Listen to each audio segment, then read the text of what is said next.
Okay, so today's topic is quadratic sequence and equations. In real life, you can see such kind of situations like the tap water or fountains. You know, the water are being like this. You know. You can see also the bridge, also in the parabolic line, you can see. And when the rocket flies, it's flying in this trajectory. The trajectory of this rocket is like this. Okay, this is more about the parabolic function, and we will learn the quadratic sequence, quadratic equations, and we will find out the differences between these concepts during this lesson. Okay, so and let's dive into our lesson. In the second slide, we have agenda. We will follow this agenda. First, we are going to learn what is quadratic sequences, and we will quickly review what is quadratic equation, and you will learn the biquadratic equations.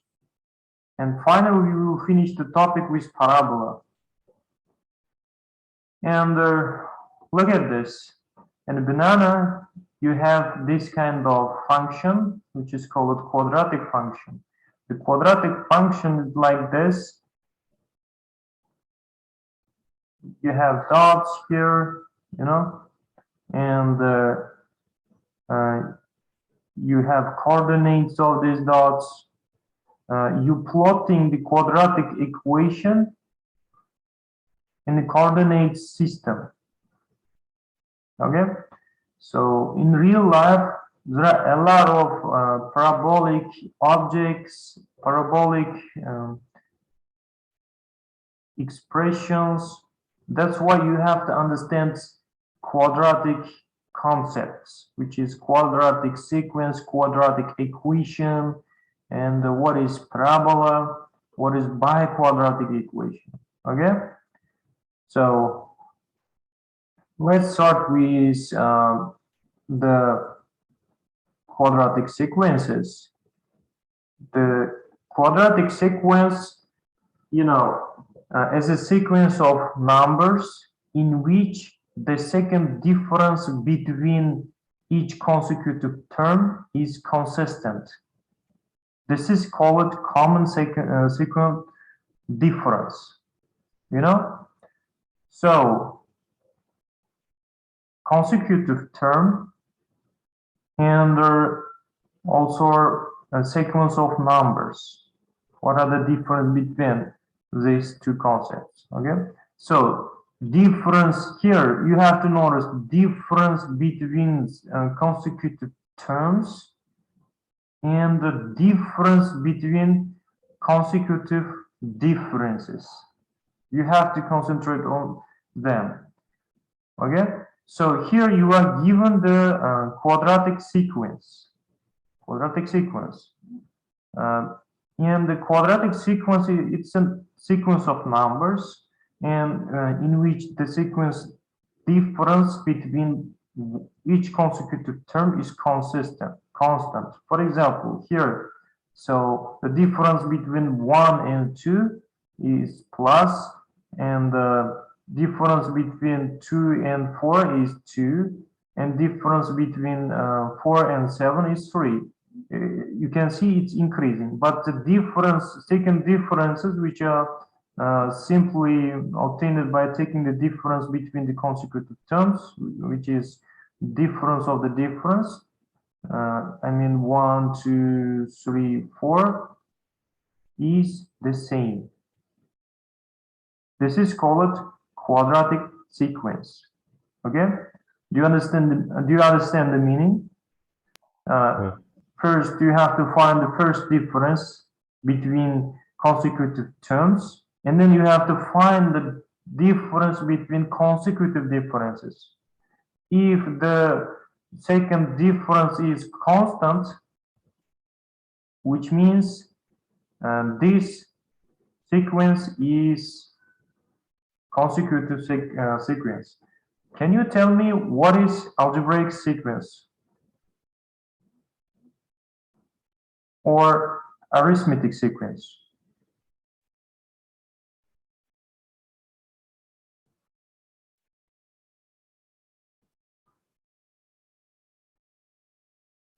Like, for example, 2, 3, 4, or 7, 10, 13, 16. This is arithmetic sequence. Algebraic sequence is like this. A, the first term is A. This we need it, don't need it. And the second term is equal to plus B. The third term is A plus 2B, and then the third and then the fourth term is A plus 3B. It's increasing. These are the algebraic sequence. This is arithmetic sequence, but this one is quadratic sequence. You have to differentiate them. Okay, the quadratic sequence, if you find the difference between them, it's not the constant. Their first difference is not the constant. Is not constant. Okay, but the second difference is constant in this case. Here we're finding the first difference.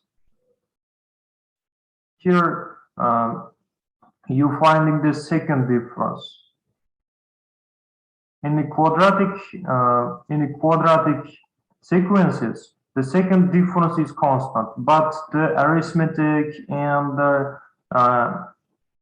algebraic sequences, the first difference is always constant. For example, difference between 2 and 3 is 1. Difference between 3 and 4 is 1. Here you can see. The difference between 7 and 10 is 3. The difference between 10 and 13 is 3. Difference between 13 and 16 is 3. You see? The first difference is constant, but when it comes to the quadratic sequence, the second difference is always constant. Do you understand?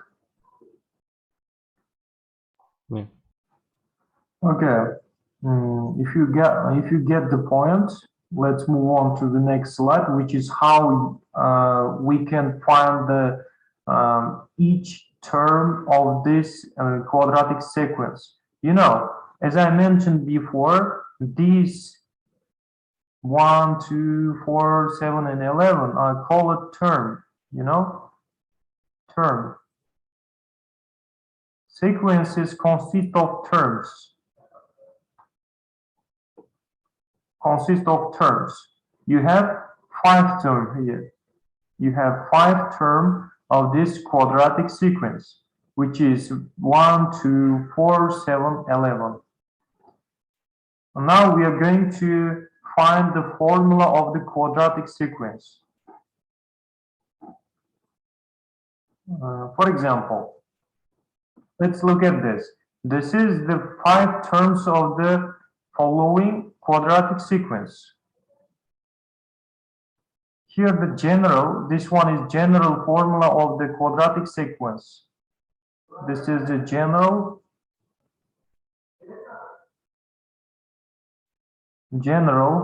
formula of the quadratic sequence.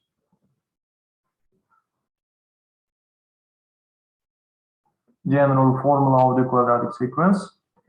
And so we have to find the specific formula of this sequence, which is you have to identify A, B, and C. Okay? So to do so, first of all, you have to find the first difference between these numbers, the first difference between these numbers, and then to find the second difference between these numbers.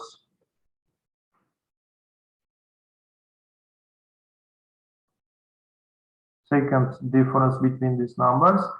And the second, as I mentioned before, second difference is constant. And the A here can be found the half of the second difference, which is 3. Okay, which is 3. And here we are given 5 terms: the first, the second, the third, the fourth, the fifth. That's why here being written 1, 2, 3, 4, 5, which means first term, second term, third term, fourth term, fifth term. You understand? So we identify the first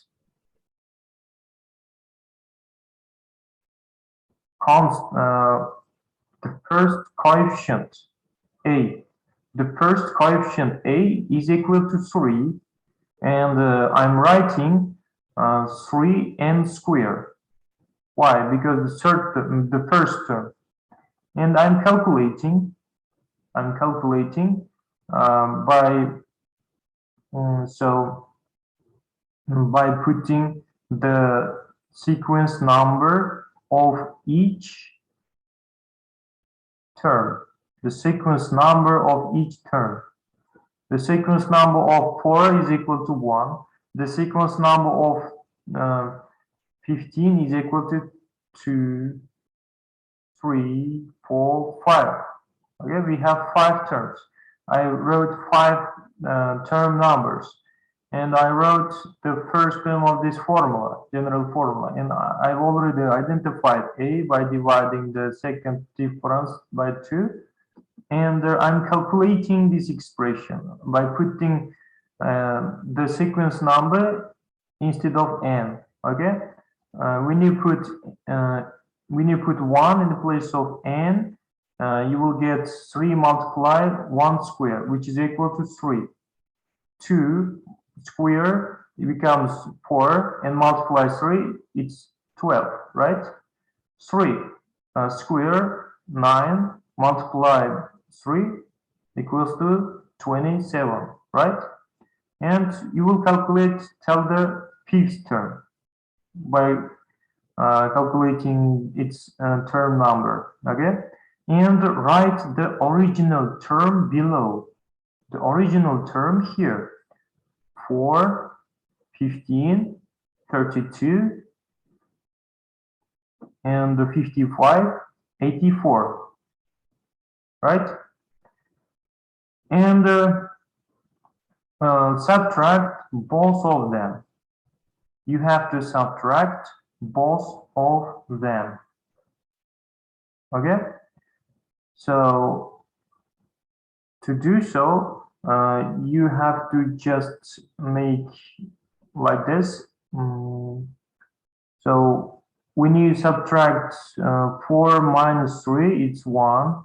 When you subtract 50 minus 12, it's 3. 5, 7, and 9. I'm going to find the difference between the this first and this second sequence. And the difference between these terms, these differences, is constant number. This is constant number, you know, which is equal to 2n. 2n. So And when you multiply 2n by these numbers, which is 2n, so 2n, 2 multiply 1, 2. 2 multiply 2 is equal to 4. 2 multiply 3 is equal to 6. 2 multiply 4 is equal to 8. 2 multiply 5 is equal to 5. Okay, and this expression, I mean bn is equal to 2n. Why?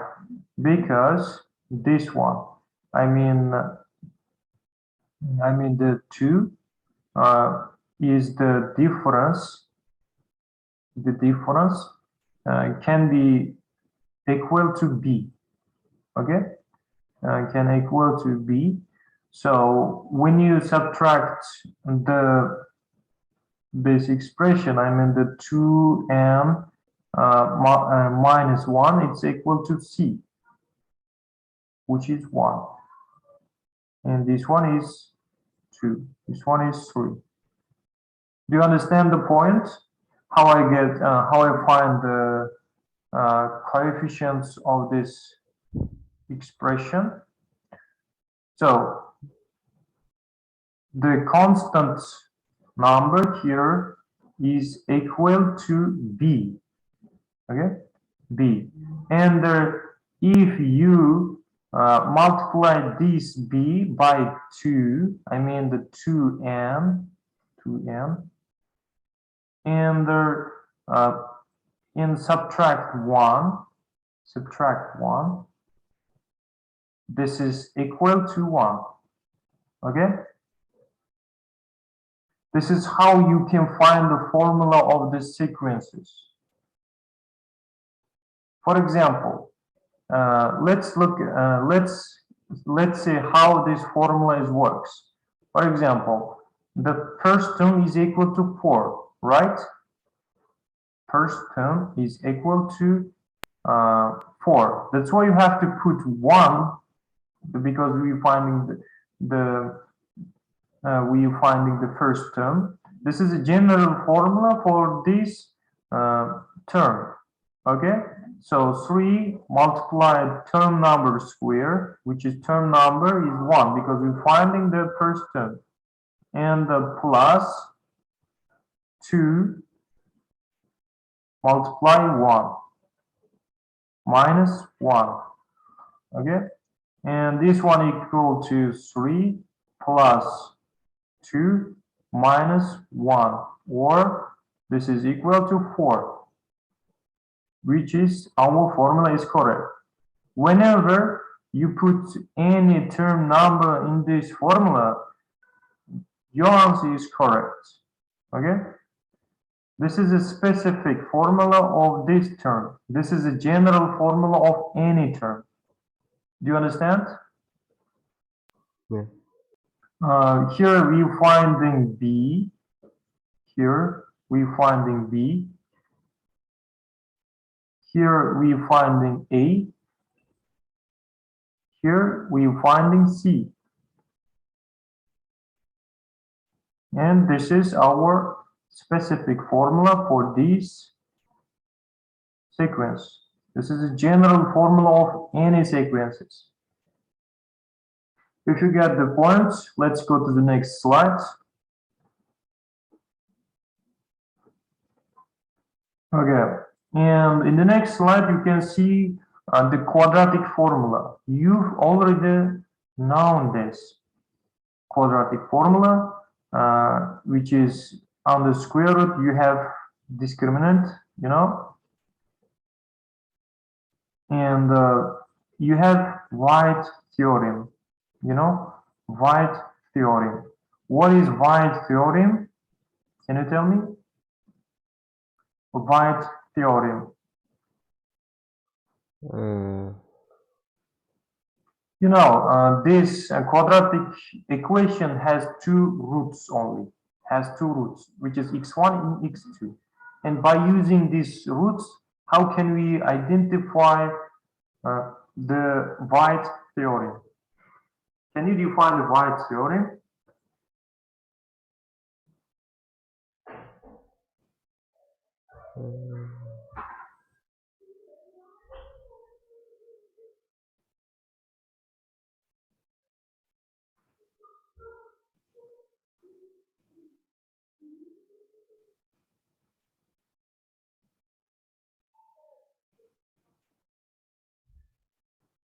Like we should multiply them.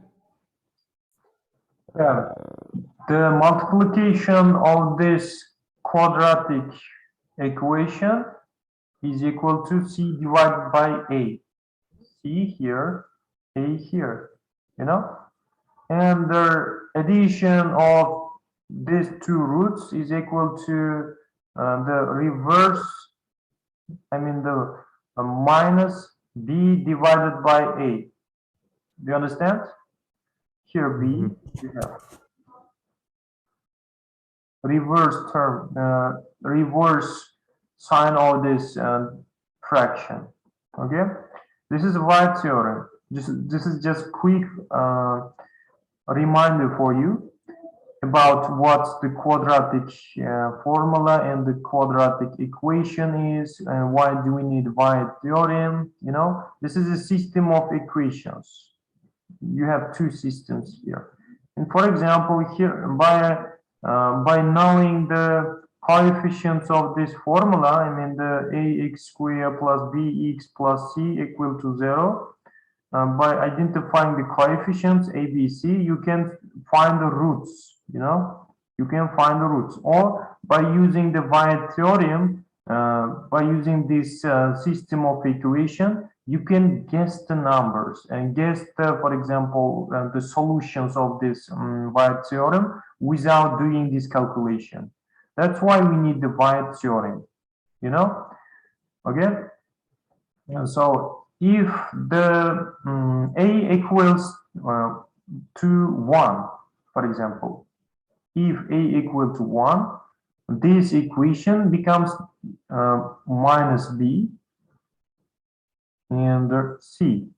If the A equal to 1, this system becomes this one, which means the addition of the sum of two roots equal to negative B, and the multiplication of these two roots is equal to C.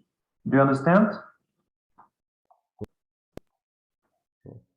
So can you guess the roots of this quadratic equation without calculating the discriminants, without using this quadratic formula? I'm going to write them. So, for example,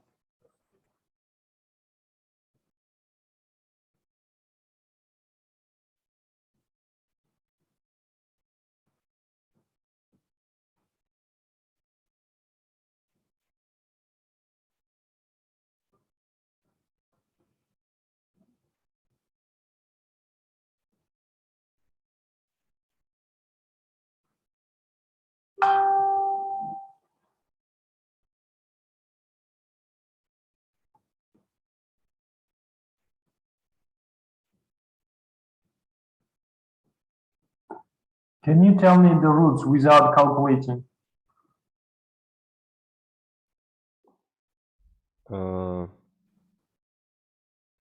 Like 1 and 4. Okay, but about the sign of these numbers? X1 is 1, X2 is minus 4. Do you think the X2 is minus 4?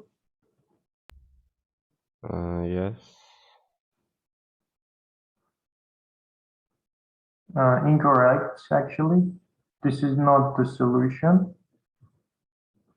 This is not the solution. So actually the X1 is minus 1. x2 is -3. Let's put this roots into this one. X1 plus x2 -1 plus 1 -3 equal to -4. Yes, and its reverse sign is +4, right? That's why here +4. And if you multiply two negative numbers each other, you will get positive number. -1 multiply -3, it is 3. Do you understand? So when it comes to your answers, the first one should be -1, and then the second root should be -3. Do you understand? Mm-hmm. Okay. If you understand the White theorem and how you can use this, let's move on to biquadratic equation. Biquadratic equation is in simple terms, we can call this two quadratic equations. Why? Because you are solving the quadratic equation 2 times. For example, here I'm gonna mark 2 square as t.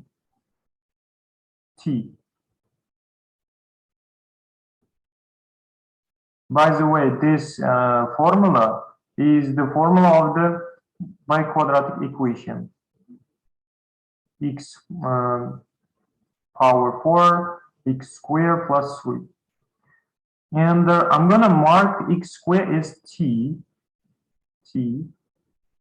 and x power 4, which is equal to x squared power 2 equal t squared, because I'm increasing the powers here. If you increase the powers, you will get this expression, you know? You understand? Yes. And when you put these letters on this equation, you will get this one. A t squared plus t bt plus c equal 0. And you can solve this quadratic equation easily, which is, as you now, so minus b plus minus under square root b squared minus 4 ac, right, divided by 2a. Okay, you can use this formula. You can find t equal to, for example, t equal to x1 and t equal to x2 by solving this discriminant, and you have to equate this one to this one as well, x squared. Okay, we will see the exact sample how to solve this biquadratic equation.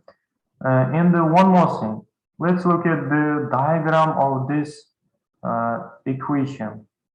You know, what is the difference between function and equation? Can you tell me?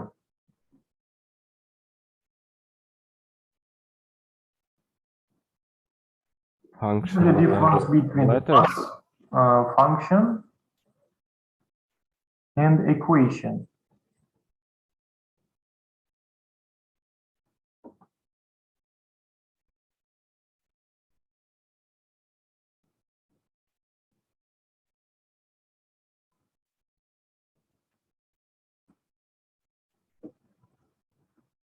Okay, can you tell me? Function will have numbers, and equation will have letters. In the equation you have what? Letters. Letters. We have also letters in the function. For example, y equal to y equal to, for example, x minus 3. This is function. You have letter x and y.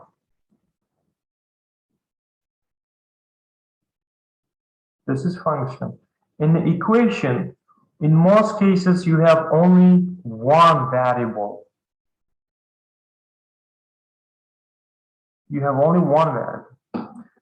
For example, in the equation, you have equal sign, and the variable has only a limited number of solutions. Limited number of solutions, 1, 2, or 3 solutions. Yeah, but in the function you have unlimited solutions. You have unlimited solutions. Whenever you put any numbers in the place of x and y, if the equation is correct, it means this set can be solution. Okay, so for example, y equal to let's say 6, and x equal to, here is x equal to 9. This is the solution for this function.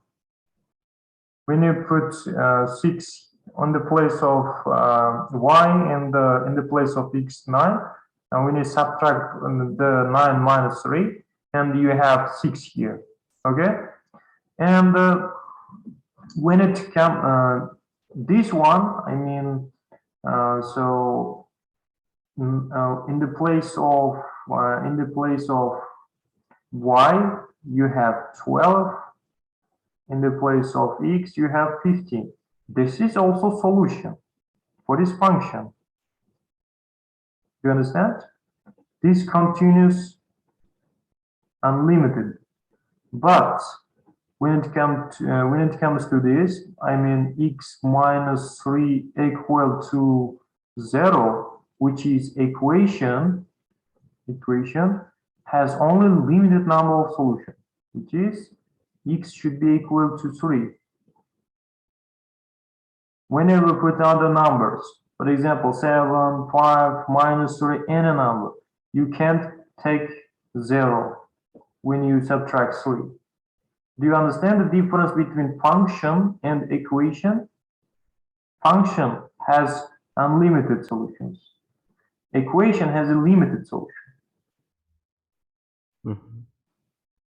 But in mathematics, we have also the equations which contains so a set of solutions.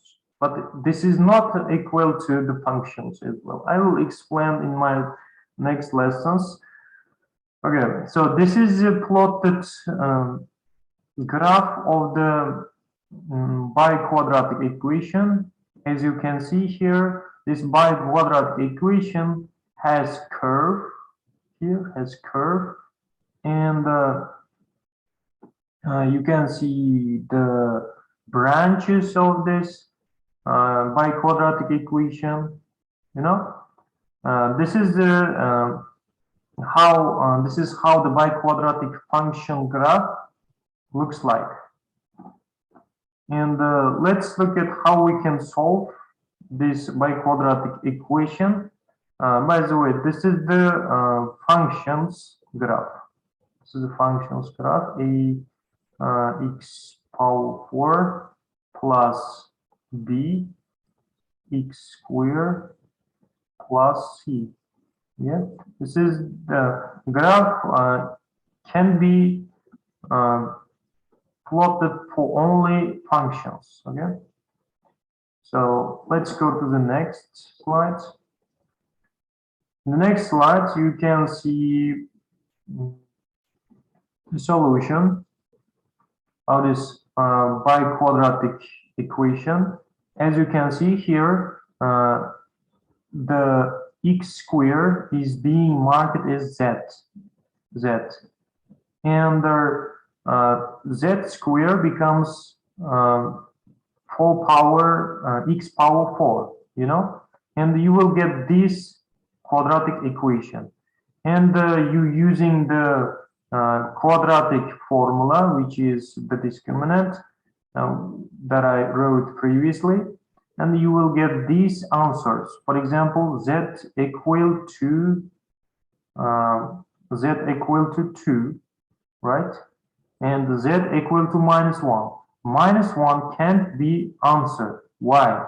Because previously we marked the x squared is equal to z. Here's the rule. Square of any number should be positive number. Square of any number should be positive number. You understand? Positive number. Here you have minus solution, which is negative. That's why we can take this, but we can take the 2 because it is positive.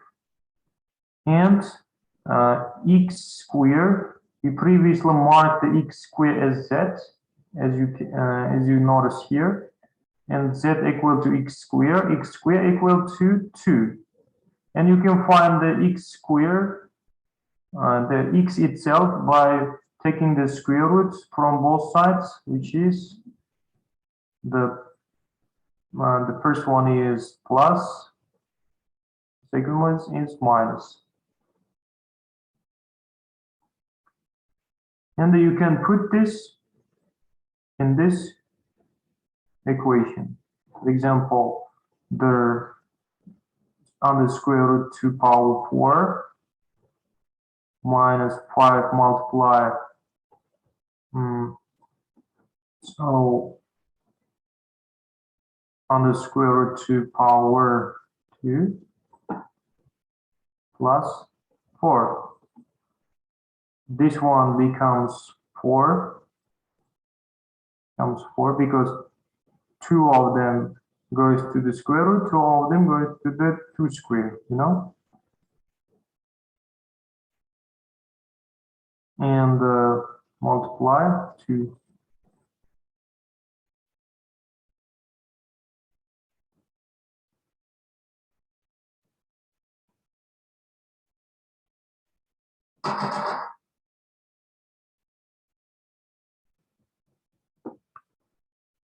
So, and you got the point, right? Yes. And let's go to the next slide, which is the last one. This parabola. You know, in the parabola, you have vertex, which is the head of this parabola. And the coordinates of this parabola can be found by using the quadratic formula. I mean the quadratic expression. Okay, so b, which is here, and a is here. When you divide b by 2a and get the positive, you will have h, which is the x coordinate of this vertex. X coordinate of this vertex here. This is h. This is h.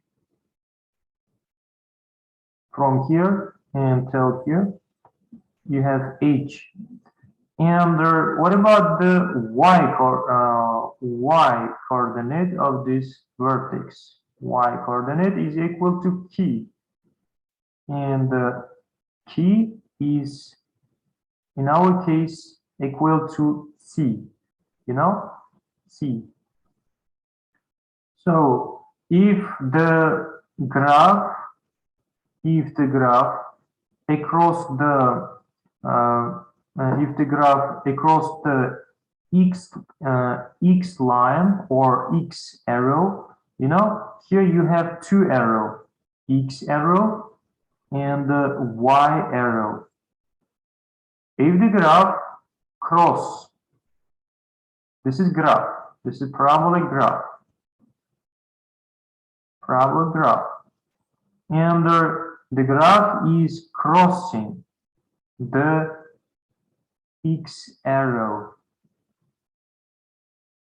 If the graph cross the x arrow, the value of x should be equal to 0. You know, should be equal to 0 because we have the 0 beginning here, and here our graph is crossing. Sorry, x, y are replaced here. So just we have y here and we have x here. Just I made it upside down, and here the graph is crossing the x line, x arrow, and here the graph is crossing the y arrow. You understand? Y arrow. And so to find the key is this one. To find the key, you have to solve, you have to put in the place of x 0, 0, and this one becomes c. This one becomes c. So and this c equal to, for example, so key equal to c, or a x 0 squared plus b x 0 plus c. Okay, so if the graph cross the x line, it's equal to 0. That if you put 0 and 0 in the place of x, you will get c. Okay, you will get c, because this expression becomes 0, this expression becomes 0. B multiplied 0 is equal to 0. A multiplied, so 0 square is 0. And what you have is just c. And on the left, you have y, which means y equal to c. For example, you are given this, function 2x squared minus 6x plus 7. Can you tell me the key coordinate, y coordinate of this function? Y coordinate of the vertex of this function. Can you tell me the coordinates of the vertex?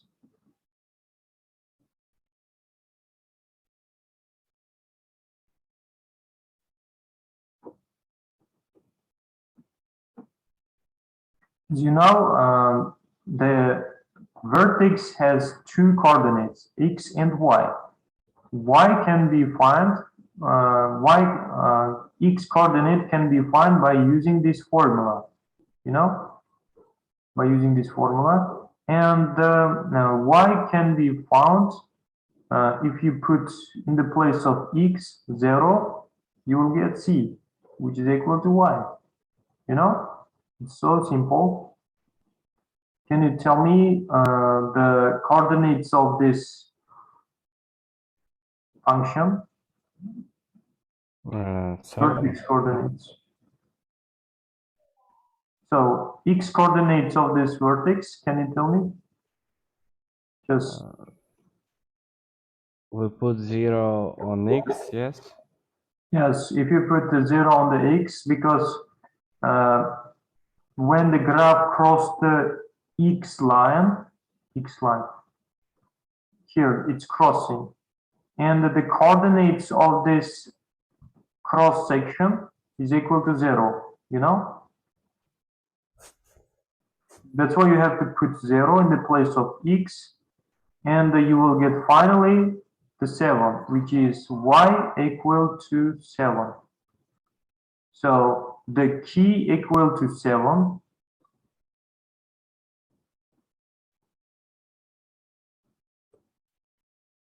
equal to 7. And the h coordinates can be found here. D divided by 2a, and in front of the fraction minus. Okay, so now you get the point. Yes, so the key equal to 7, h equal to 6.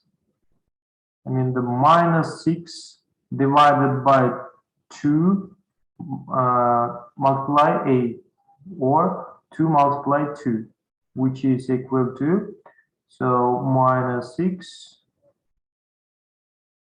divided by 2 multiply 2. This is also minus, or you will have 2 minus becomes plus, and 3, 2, or 1.5. The vertex coordinates of this function is equal to h equal to 1.5, and the c equal to 7 here. Do you understand how to find the vertex coordinates of functions? Mm-hmm. And here the table. By looking at the discriminant, you can evaluate the direction of graph or parabola. For example, if the number of roots, for example, one real root, and it touched the x-axis once. So if this discriminant, if you solve the discriminants and it has only one root, it means this graph touches x-axis only once, which means it's like this. It's graph like this. Okay, and here's the example for you. And it means the discriminant is equal to 0. If the discriminant is positive number, it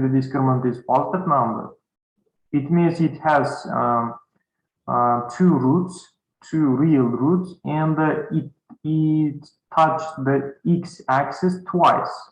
Here you can see the graph are being touched. Graph are touching the x-axis twice. The first touch is here, the second touch is here, as you can see.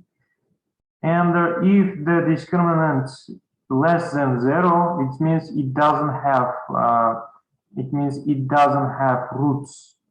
Okay, it means it doesn't touch the x-axis. Do you understand? It doesn't touch the x-axis.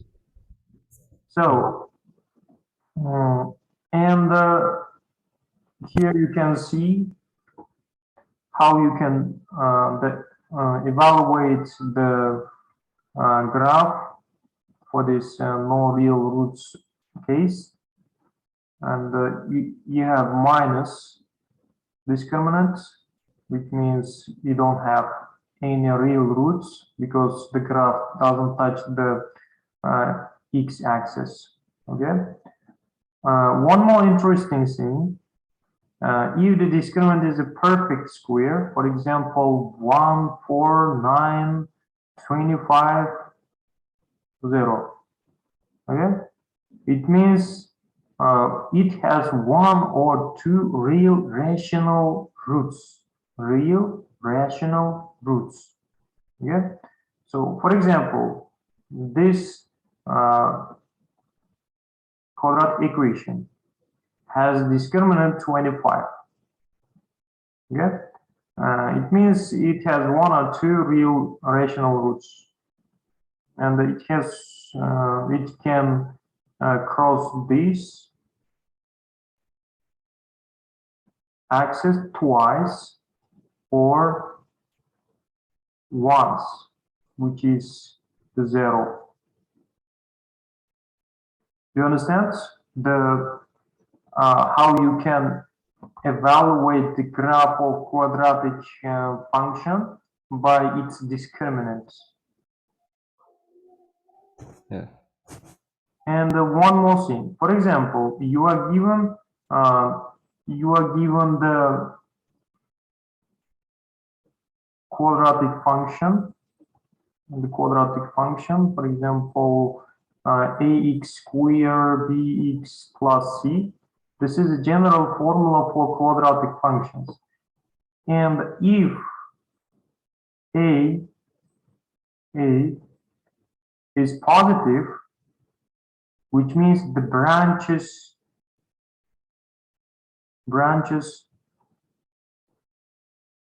are above, the branches, are moving towards the positive, which means it's looking at the above. Okay, if the a less than 0, the branches are moving towards the below. Do you understand what I mean?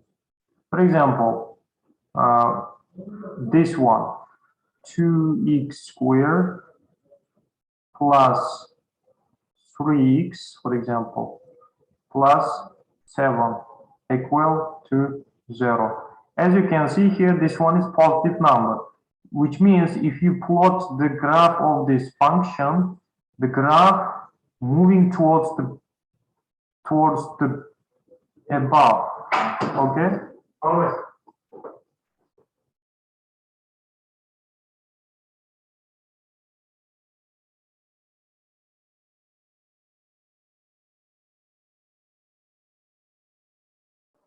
So, for your attention, if you have any questions about the lesson, feel free to ask.